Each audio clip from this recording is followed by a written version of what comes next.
case. And what's happening? This is the news conference from Utah. DPS Commissioner Bo Mason, Lieutenant Governor Deidre Henderson, FBI Special Agent in Charge Robert Bowles, and local and federal law enforcement partners. Following the remarks today, Governor Cox, Director Patel, and Commissioner Mason will take questions. Thank you.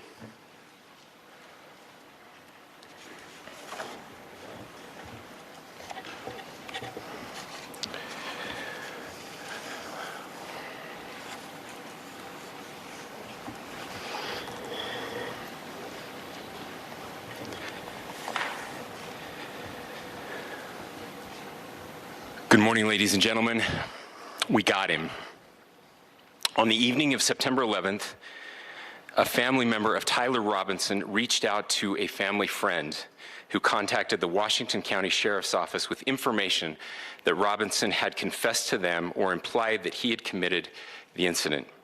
This information was relayed to the Utah County Sheriff's Office and scene investigators at Utah Valley University. This information was also conveyed to the FBI.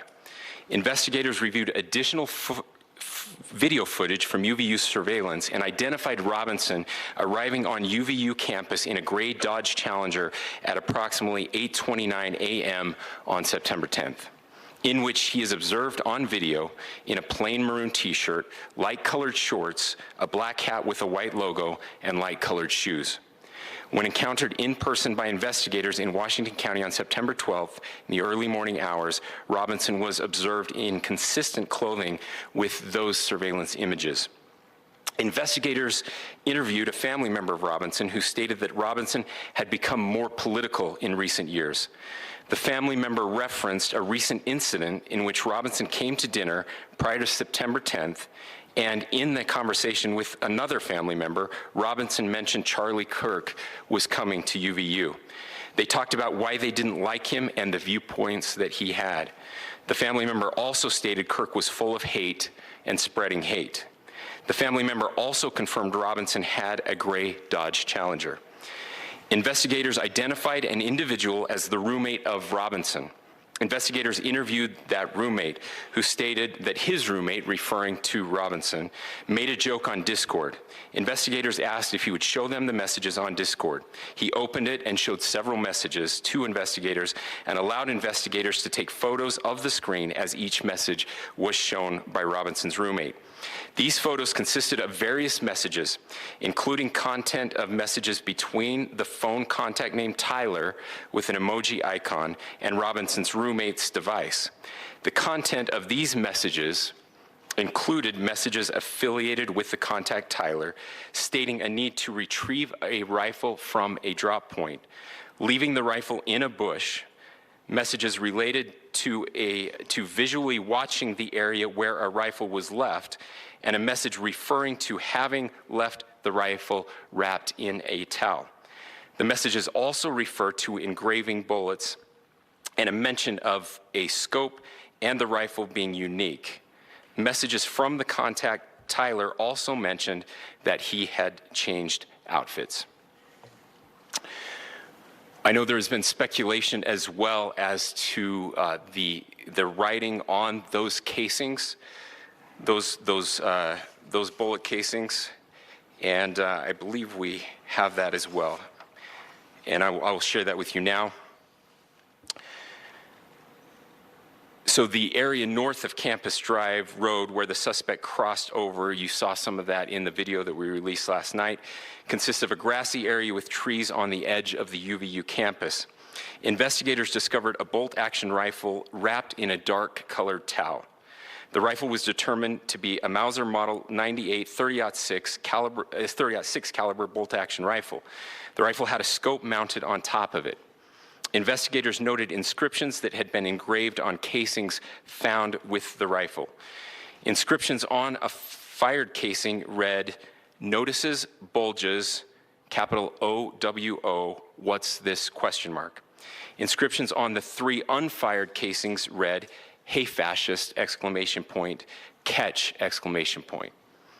Up arrow symbol, right arrow, and symbol, and 3 down arrow symbols. A second unfired casing read, "O Bella Ciao, Bella Ciao, Bella Ciao, Ciao Ciao, and a third unfired casing read, "If you read this, you are gay, LMAO."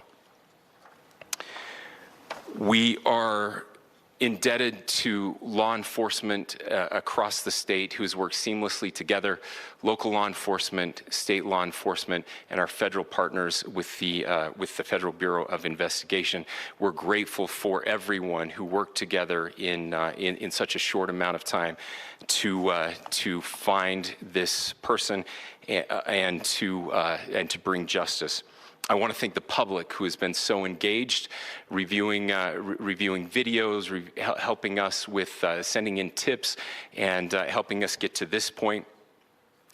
I want to thank the family members of Tyler Robinson who did the right thing in this case and were able to bring him into to law enforcement as well. I especially want to thank the family of Charlie Kirk, Erica, Charlie's parents, his children. I want us to be thinking of them as we bring justice in this case. They will be involved in that justice. We will be working very closely with them as we move through this process as well. This is a very sad day for our country, a terrible day for the state of Utah, but I'm grateful that at this moment we have an opportunity to bring closure to this very dark chapter in our nation's history. With that, I will now turn the microphone over to the Director of the FBI, Kash Patel. Thank you, Governor. This is what happens when you let good cops be cops. The FBI and our partners are proud to stand here today together to bring justice to the family of Charlie Kirk and honor his memory. I want to express my deep gratitude to President Trump, the Vice President, and the entire White House who have been so incredibly supportive with both resources and just personally to the FBI as a team. They had our backs the entire way, and I just want to express my gratitude for giving us the resources we need to operate in this space to bring this sort of justice at this sort of speed. In 33 hours, we have made historic progress for Charlie. Governor Cox, our partnership has been absolutely incredible these last few days. Our partnership will endure. Your state and local partners, your sheriffs, your DPS community has been unbelievably impressive in the hardest of times. And a case like this cannot be solved, cannot be brought without partnering with your state and local authorities. The FBI has a certain role to play, and we will play that role, and we will lead out for the federal government. But Governor Cox, we are so grateful for your state partnership that led out on this investigation. A little bit of the timeline. Charlie was shot at 12:23 p.m. on Wednesday. The first FBI agents arrived on scene in 16 minutes with chiefs of police at 12:39 and secured the scene. The FBI immediately launched fixed-wing assets. We utilized these assets to transport personnel, specialty technicians, hostage rescue teams. We also utilized these assets to go back and forth from the East Coast and here in Utah to transport forensic evidence and other evidence that will be analyzed and is being analyzed at our FBI laboratories in Quantico and other laboratories, including the ATF. At my direction, the FBI released the first set of FBI photos of the suspect at 10 a.m. local time on 9/11. Then, shortly thereafter, the FBI reward of $100,000 was released at 10:45 a.m. local. Myself and Deputy Director Bongino arrived on the scene at approximately 5:30 p.m. on 9/11. The governor led a press conference last night at approximately 8 p.m., where at my direction, the FBI released a never-before-seen video of the suspect. We also released new images to the public of the suspect. And just last night, the suspect was taken into custody at 10 p.m. local time. In less than 36 hours, 33 to be precise, thanks to the full weight of the federal government and leading out with the partners here in the state of Utah and Governor Cox, the suspect was apprehended in a historic time period.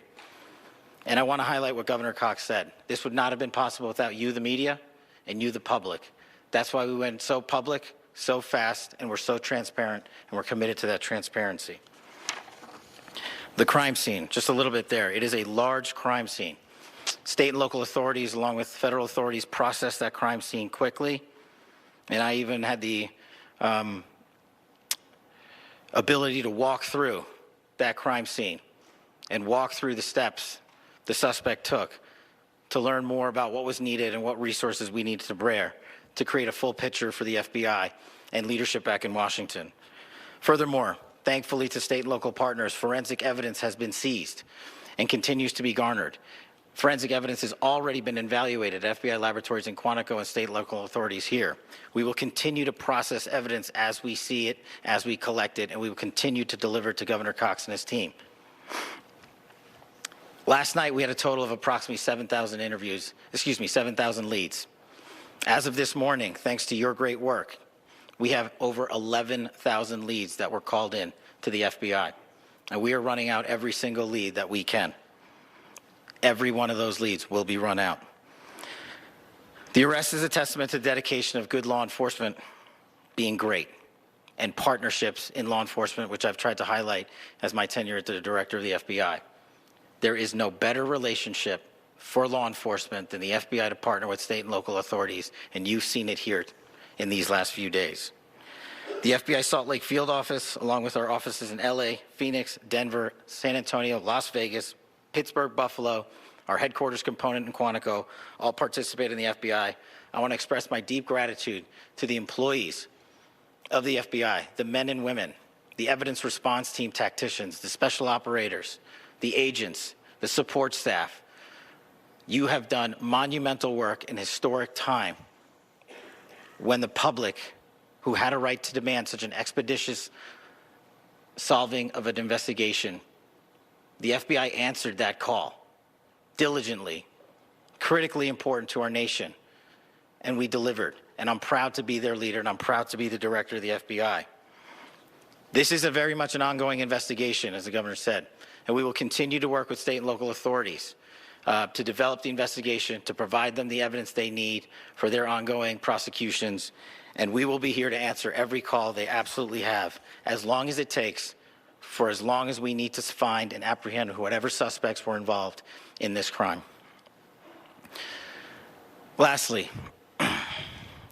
to my friend Charlie Kirk, rest now, brother. We have the watch, and I'll see you in Valhalla.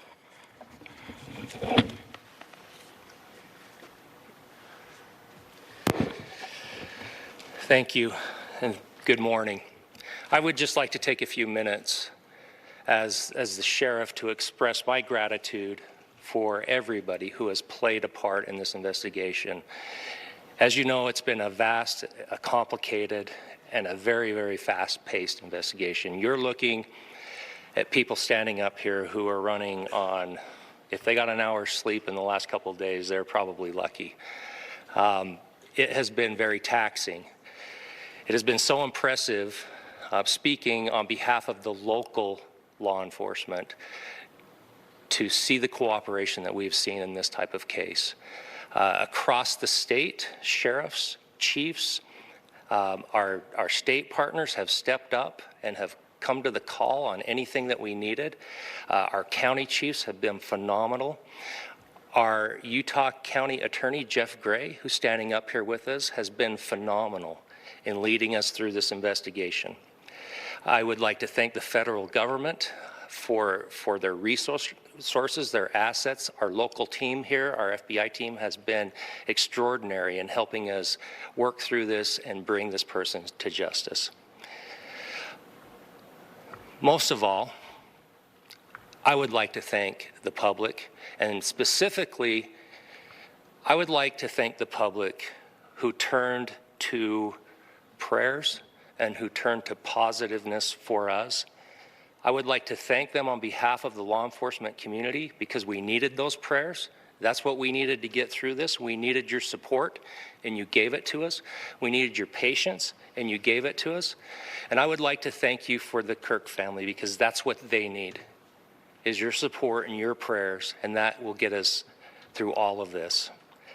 So thank you, everybody, for everybody that have stepped up. We've had such a phenomenal response to this. Thank you.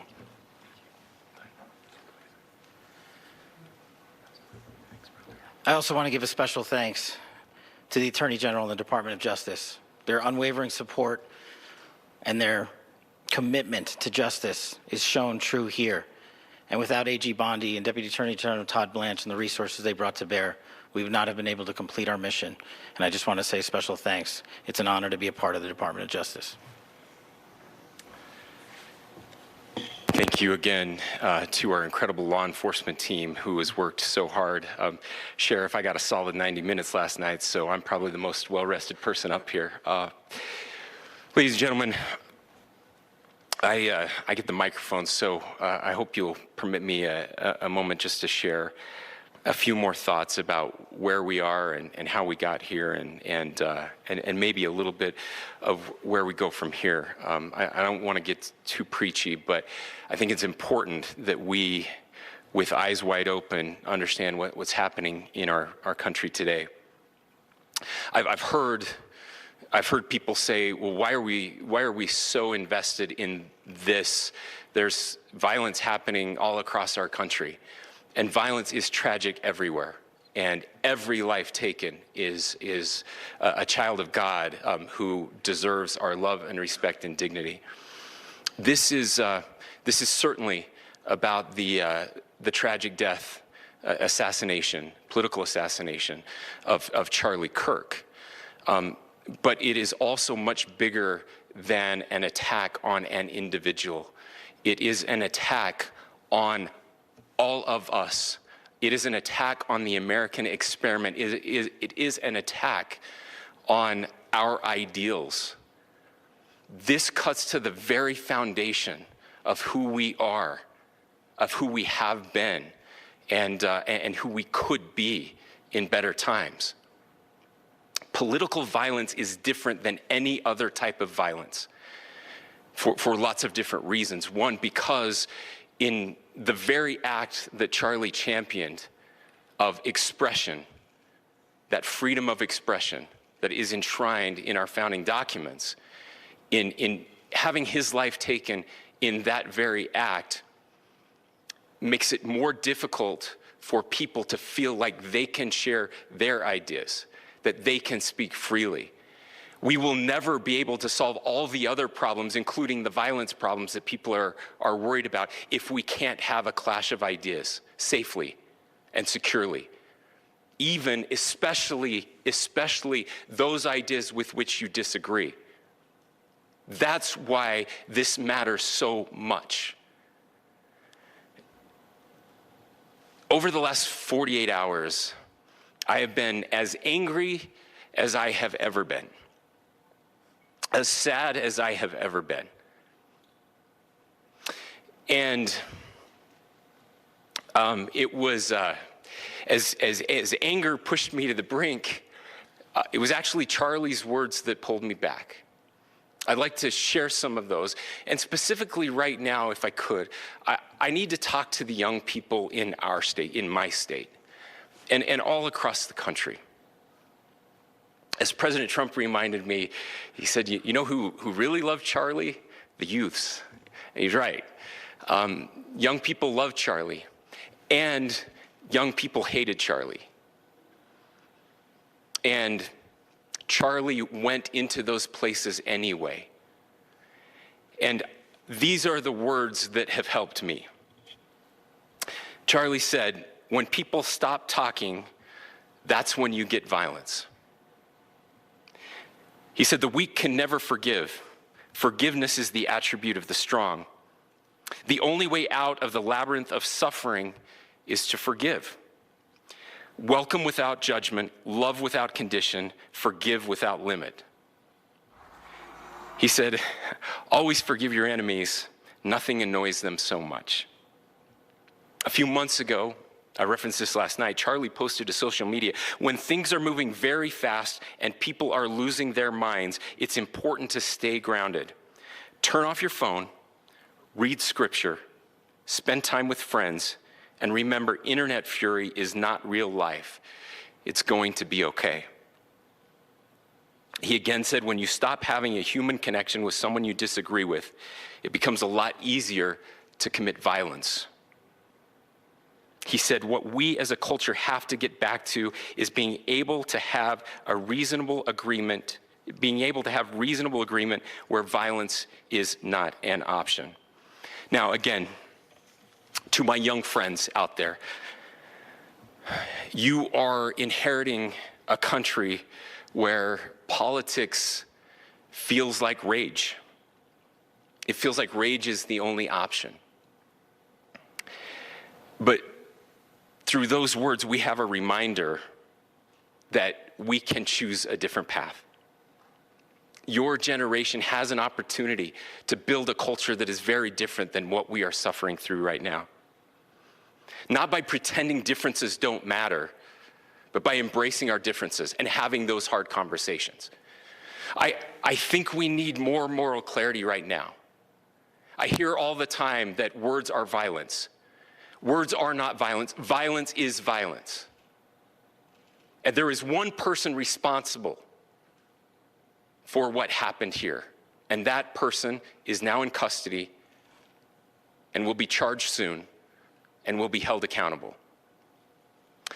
And yet, all of us have an opportunity right now to do something different. I want to thank my fellow Utahns. This bad stuff happens. For 33 hours, I was praying that if this had to happen here, that it wouldn't be one of us. That somebody drove from another state, somebody came from another country. Sadly, that prayer was not answered the way I had hoped for, just because I thought it would make it easier on us if we could just say, hey, we don't do that here. And indeed, Utah is a special place. We lead the nation in charitable giving. We lead the nation in service every year. But it did happen here. And it was one of us. But I want you to look at how Utahns reacted the last 2 nights. There was no rioting. There was no looting. There were no cars set on fire. There was no violence. There were vigils and prayers and people coming together to share the humanity. And that, ladies and gentlemen, I believe is the answer to this. We can return violence with violence. We can return hate with hate. And that's the problem with political violence, is it metastasizes. Because we can always point the finger at the other side. And at some point, we have to find an off-ramp, or it's going to get much, much worse. But see, these are choices that we can make. History will dictate if this is a turning point for our country. But every single one of us gets to choose right now if this is a turning point for us. We get to make decisions. We have our agency. And I desperately call on every American, Republican, Democrat, liberal, progressive, conservative, MAGA, all of us to please, please, please follow what Charlie taught me. I'll just conclude with words I share often from a friend and author, Yuval Levin, who was asked if he was optimistic about our country. And he said, I'm not optimistic. He said, I hate optimism. Like, that sounds bad. But he said, optimism is a vice. It's this idea that good things are just going to happen. And he said, in the history of the world, good things have never just happened. He says, I'm not optimistic, but I am hopeful. And hope is the virtue that sits between the vices of optimism and pessimism. Hope is the idea that good things are going to happen because we can make them so. I still believe in our country.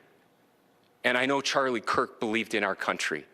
I still believe that there is more good among us than evil. And I still believe that we can change the course of history. I'm hopeful because Americans can make it so. Ladies and gentlemen, we're happy to answer any questions you might have. Governor, can you please speak to whether the suspect is speaking with authorities and his demeanor, Tyler Robinson, when he turned himself in? I cannot speak to that right now. Governor, how do you interpret the engravings on the casing?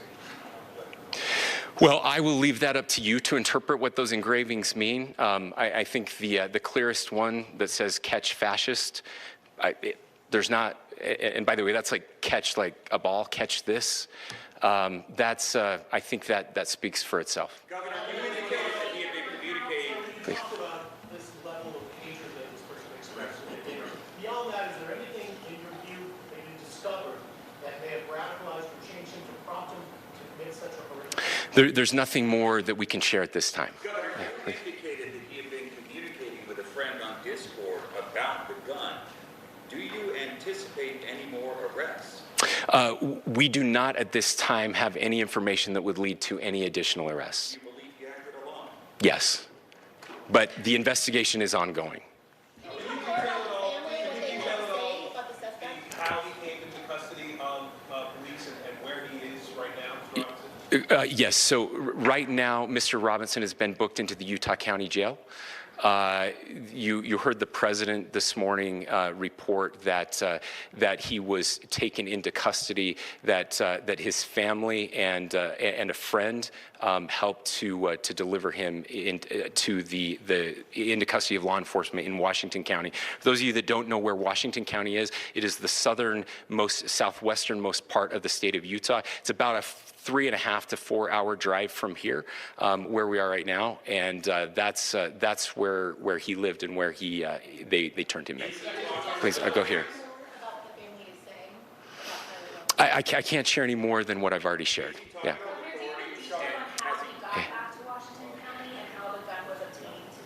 So how we obtained the gun? The gun was found here. So I don't have much more details on that.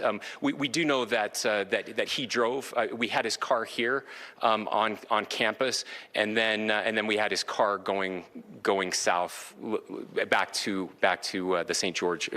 It's actually the city of Washington in Washington County. Is he talking with authorities and did he discuss a motive? I'm sorry?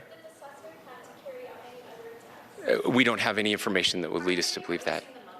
Yes, in fact, it was just released. Yes. Is he talking with authorities and did he discuss a motive? I can't answer that right now. Yeah, thank you. Over here. Very eloquently about trying to reunite this country. Do you feel that this is a watershed in American history? I absolutely believe that this is a watershed in American history, yes. The question is what kind of watershed? And that chapter remains to be written. Is this the end of a dark chapter in our history or the beginning of a darker chapter in our history? Look, I mean, if you look at true political assassinations in this country of someone of this stature, this feels a lot like the late 60s. And having one so gruesomely displayed on camera in all of our hands and in all of our pockets, we are not wired as human beings biologically, historically. We have not evolved in a way that we are capable of processing those types of violent imagery. And by the way, we've seen another one with a gruesome stabbing very recently that went viral. This is not good for us. It is not good to consume. Social media is a cancer on our society right now. And I would encourage people to log off, turn off, touch grass, hug a family member, go out and do good in your community. That is happening, and it's happening organically right now. I had a friend in a small city in Utah who said, we're getting together, the Republicans and Democrats in my little town are getting together to have a discussion last night, just to find a way to find their better angels. So yes, this could be, I mean, again, you have to go back to JFK to have seen a video live of something like this happening. I wasn't born until 1975, but I know that things were really dark in the late 60s. Sorry to some of you. I know some of you were there. This is our moment. Do we escalate, or do we find an off-ramp? And again, it's a choice.